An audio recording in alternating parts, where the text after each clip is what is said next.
Uh, the BRICS summit, let's move on to that. It's been taking place over the past few days in Brazil. Member states adopted a long list of commitments covering global governance, finance, health, AI, and climate change. Of course, whether they actually, think of climate change in the same way we do. Well, maybe Carl can give us a clue in a minute. But for most of the Western mainstream media, at least, the summit was what they described as a lackluster affair. They highlight that neither Xi Jinping nor Vladimir Putin were there, although they acknowledged this was for different reasons. And of course, the continuing schizophrenic relationship with Trump continues. That's the schizophrenic relationship between the Western media and Trump, that is, because as the mainstream press applauded Trump's comments on social media, his comments were saying that any country aligning themselves with anti-American policies of BRICS will be charged an additional 10% tariff. There'll be no exceptions to this policy. So this was sort of the backdrop to all this. But in the meantime, in his keynote speech, the Brazilian President Lula da Silva, spoke about an unprecedented collapse of multilateralism, and that as a result of that, BRICS nations' autonomy is at risk. And he described international law as a dead letter. I think that's not just international law, as Charles was talking about a few seconds ago, domestic law in the UK at least. He went on to warn of the war dangers, of course. But some of the key takeaways from the summit include the continuing de-dollarization drive, of course, tariffs that we've just mentioned, and also condemnation of Israel. So to talk about the summit, well, just before we do that, let's just bring a final comment from De Silva on screen, because he said we cannot remain indifferent to the genocide practiced by Israel in Gaza and the indiscriminate killing of innocent civilians and the use of hunger as a weapon of war. So to talk about this, let me welcome Carl Za on the program. Carl, it's been a while since you've been on, but I mean, what were your thoughts on the summit? Was it a lackluster affair, as the Western media likes to portray it? Well, I think what Brazilian President Lula has said at the BRICS summit clearly triggered Trump, because Trump made a statement saying he will levy 10% tariff against all BRICS members. The triggering comment by Lula, he said there's a clear need for new trade currency. Otherwise, we're going to end 21st century the same way as we start the 20th century. It's a pretty ominous warning, because we all know what happened, what kicked off the 20th century. And what he did not name the US dollar, but everybody understood he was referencing US dollar and the need for de-dollarization. And Trump immediately responded by saying that's an anti-American move. And he said the BRICS is trying to degenerate US dollars as a standard. And anybody who tried to remove US dollar as a standard will be resolutely opposed by United States. And his solution is levy 10% tariff against all members of the BRICS state. And to which Lula responded that this is completely ridiculous, that a president of the United States will make such public threat on the internet. And we do not need emperor. We are all sovereign country. If you slap tariff against us, we will impose tariff back. I think a lot of the Trump talk, I mean, Trump also said he thought the BRICS was falling apart. He said the BRICS was becoming irrelevant, and which contradict why he need to make a statement on an irrelevant organization. And that, the need for de-dollarization is pretty obvious for all who have their eyes open at this moment.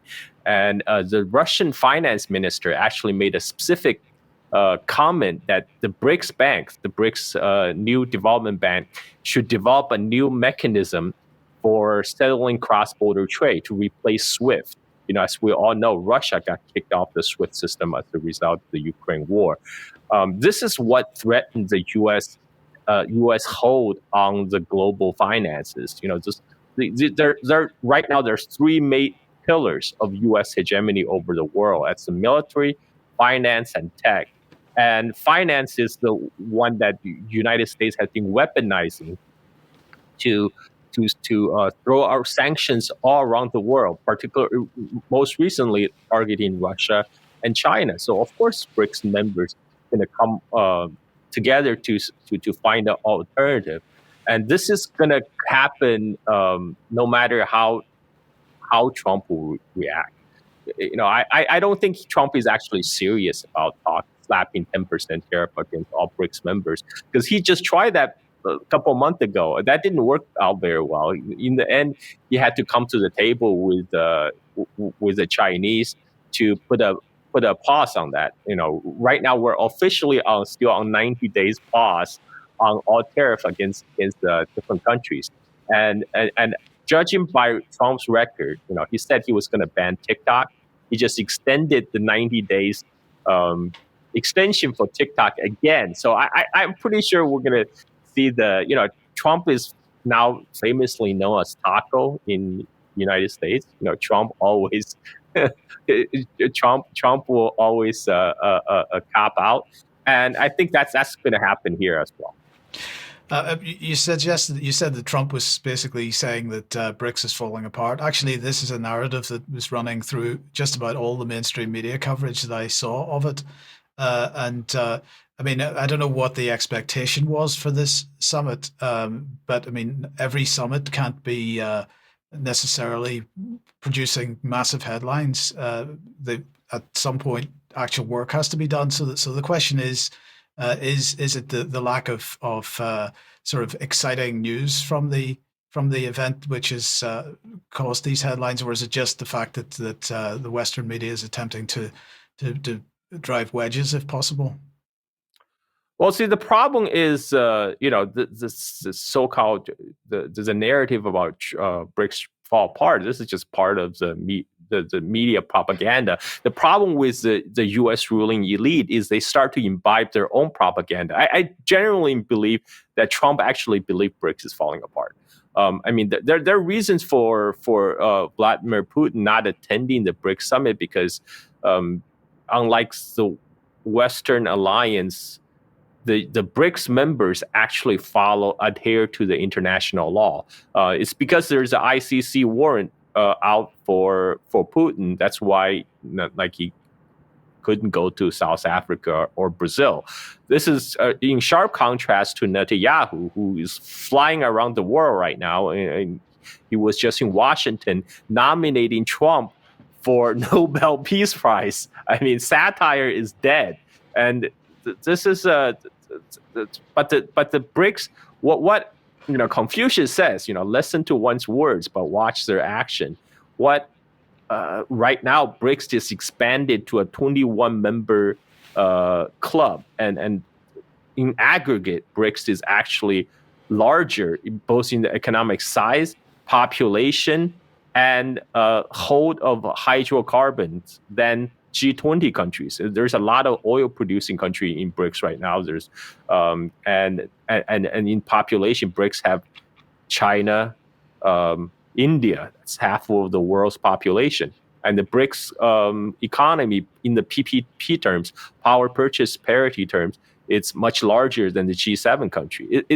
I would argue it's the G7 country that's becoming increasingly more irrelevant.